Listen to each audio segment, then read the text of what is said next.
Karthigai special ரெசிப்பியில் இன்றைக்கி பார்க்க போகிறது முருகருக்கு உகந்த பிரசாதம் திருப்பாகம்.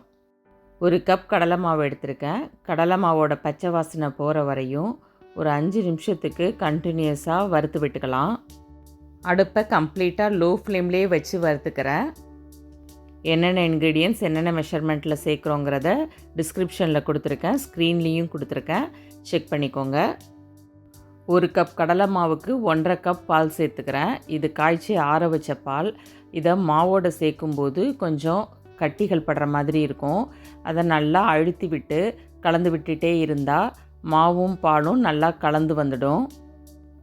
மாவோட பால் நல்லா ஒன்றா கலந்து வந்துருச்சு. கண்டினியூஸாக ஒரு 2 நிமிஷத்துக்கு கலந்து விட்டுகிட்டே இருங்க, திக்காய் வந்துடும். அதுக்கு பிறகு 1.5 கப் சர்க்கரை சேர்த்துக்கலாம். மாவோட சர்க்கரை சேர்த்த பிறகு நல்லா இலகி வந்துடும்.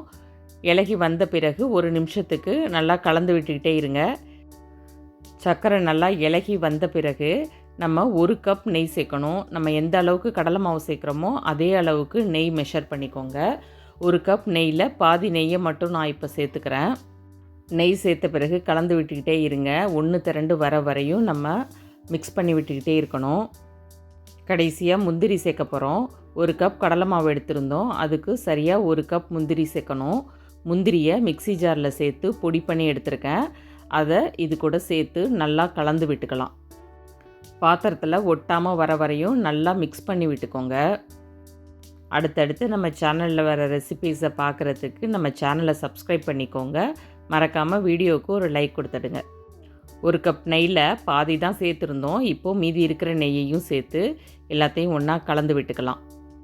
இந்த ஸ்வீட் திருநெல்வேலி ஸ்பெஷல் ஸ்வீட்டு. எல்லா கல்யாணத்துலேயும் இந்த ஸ்வீட்டை நம்ம பார்க்கலாம். ஸ்வீட் நல்லா ரெடி ஆகிடுச்சு. பாத்திரத்தில் ஒட்டாமல் நல்லா அழகாக 1 திரண்டு வந்துருச்சு. இந்த டைமில் ஸ்டவ் ஆஃப் பண்ணிக்கோங்க.